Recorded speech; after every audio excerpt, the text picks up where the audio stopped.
Bloodstained, Ritual of the Night, is a 2.5D metroidvania that released in June 2019, about a month before Final Fantasy XIV Shadowbringers, and as such is one of very few metroidvania games I've played and 100%ed over the last 5 years that I haven't made a map for. Well, hadn't, but we'll get to that.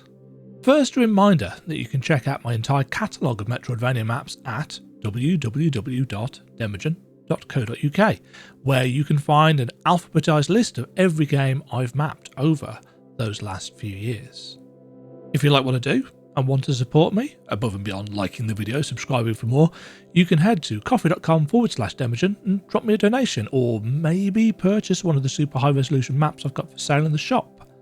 As always, however, there is a free version of this map available, as well as a readme/changelog for updates. Back to Bloodstained. I liked a lot about Bloodstained.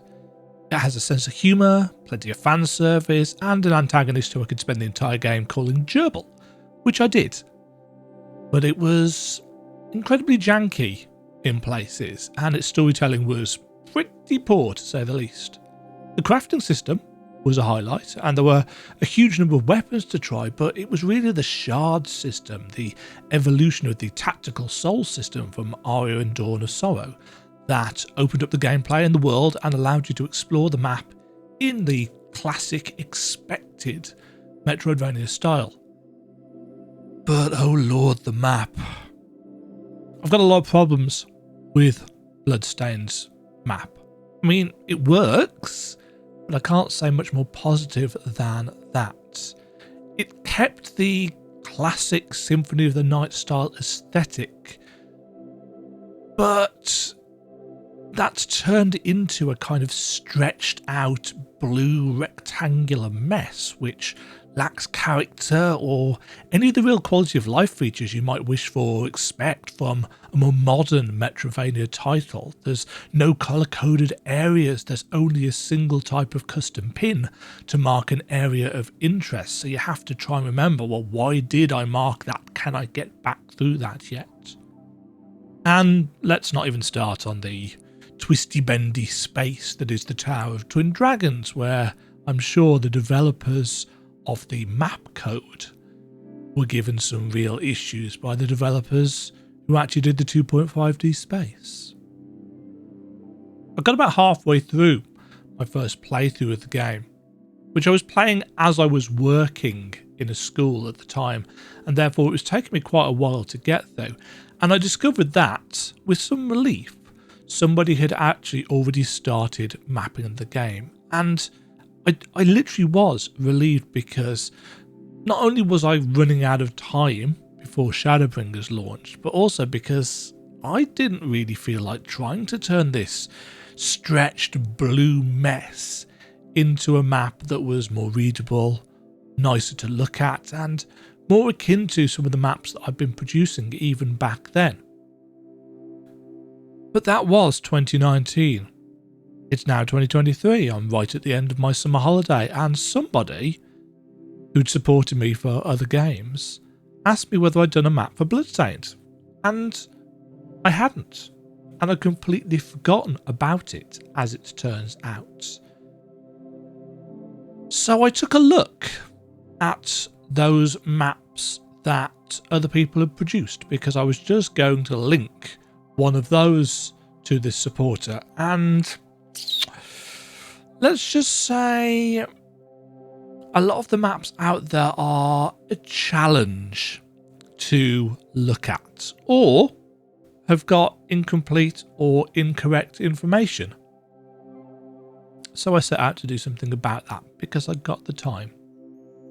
The first decision I made was that there was no in hell I was going to use the kind of stretch 16:9 rooms like the in-game map uses. I disliked the way it looked so distorted back in 2019, and now it's even uglier to my eyes. Instead, I decided to completely remake the map with square room blocks, in much the same way that the Game Kitchen did between the original version of Blasphemous and their first big DLC patch, And in fact, I used their building blocks as not only inspiration, but as aesthetic as well. Does this mean it doesn't correlate as easily with the in-game map? Yes. Yes, it does. But it also means it doesn't look like the in-game map, and for me, that is a big plus. So, started off with blank canvas, nice neutral colour, and I sorted out a room.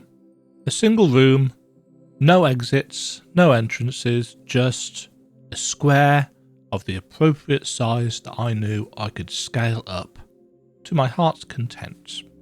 I then duplicated it, snapped them together on a grid, and started fleshing out, including a little bit of colour for the save rooms and the teleport rooms, started fleshing out the map. And I watched it grow and grow and grow and grow and grow. But obviously there's no doors on this. There was no way of automatically tiling things in Photoshop, so I had to go in and add in all of the doors by hand. But it was nice and easy because of the uniform nature of the rooms and exactly how big and how square they were. And I did all of this at a fairly zoomed in pixel by pixel level, as opposed to the size that you actually see the map. It's scaled up afterwards. And once all of that was done, I then went through and I chose colours that mostly suited the zones that they are in.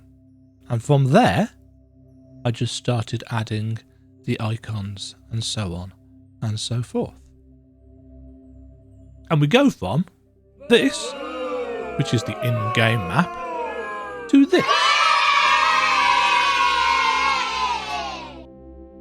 The Bloodstained in the style of Blasphemous map basically features everything that you've come to expect from a map from me. It's got, first of all, colour-coded areas, which makes such a difference in terms of at-a-glance navigation, for me at least. But we've also got all of the usuals. We've got my drop shadow, just to give a bit of separation and definition.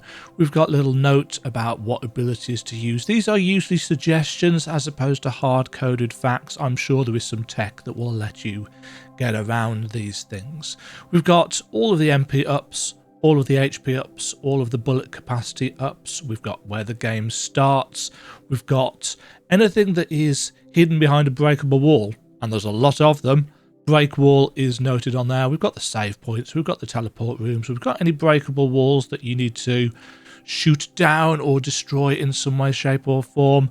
Any kind of secret rooms are noted on the map in a slightly different colour, but not too different so as to distract.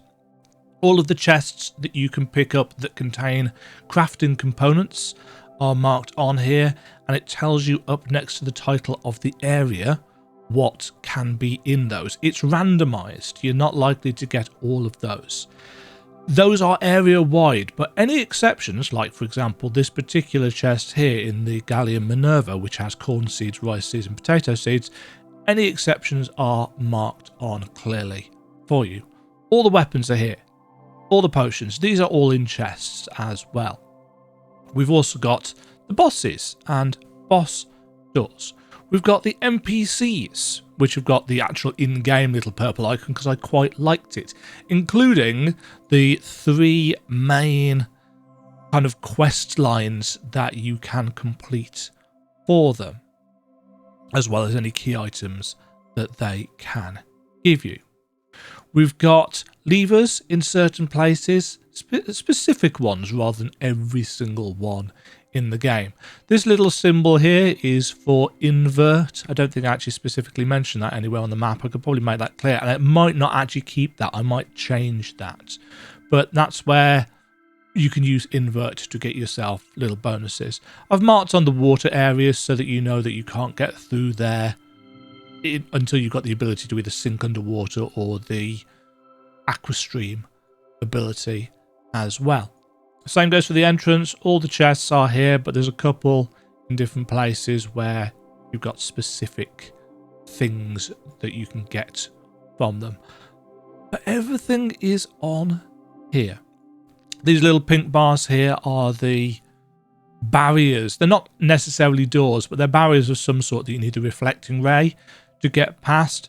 Items that have got this kind of magenta glow are things that you need for progression, for your usual progression. Again, there's probably some tech in the game, I haven't really looked into it, that will enable you to sequence break and stuff like that. But for the general progression, that's what these items allow you to do. Locked doors, sometimes with levers, sometimes with keys. I've made that clear as and when I can. The Tower of the Twin Dragons is a 2.5D area with a 2D map. And as such, the location of these items in this entire section is the best I could do. Are they pixel perfect? No. In fact, if you move half a step one way, some things like the Valkyrie dress flip to completely the opposite side of the room. So they're as good as I can make it without reverse engineering the game and trying to figure stuff out myself, and that is not worth anybody's time. So the map in this area is wonky and unhelpful. But everything else should be exactly where it needs to be, including the double-sized den of behemoths. It's taken about 25-ish hours over the last 3 very warm in the UK days to put this together. And this included me watching back all of my 2019 footage, which wasn't as helpful as I would like because I was editing the videos quite heavily back then. As well as doing a final speed run through the game with cheats to make sure nothing has changed between the 2019 run and this week's, which it hasn't. It's possible I've made some mistakes. It's possible there are things on the map that are wrong. I don't think there is, but it's possible. It's also possible that the kind of information people want from a igavania game, that kind of information might not be on this map.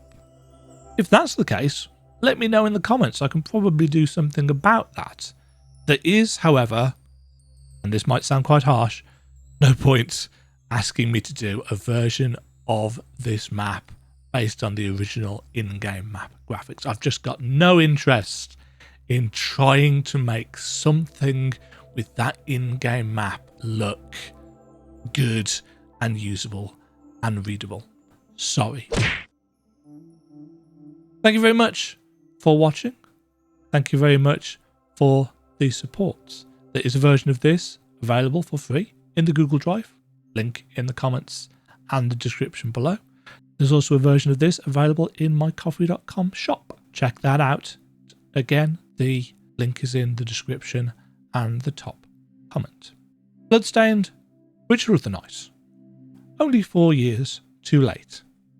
But better late than never, eh? Thanks for watching. Stay safe, stay fabulous. Cheerio. Thank you very much for watching. If you enjoyed the video, why not click the like button and consider subscribing. Remember, you can ring the bell notification icon to get notified when new videos go live.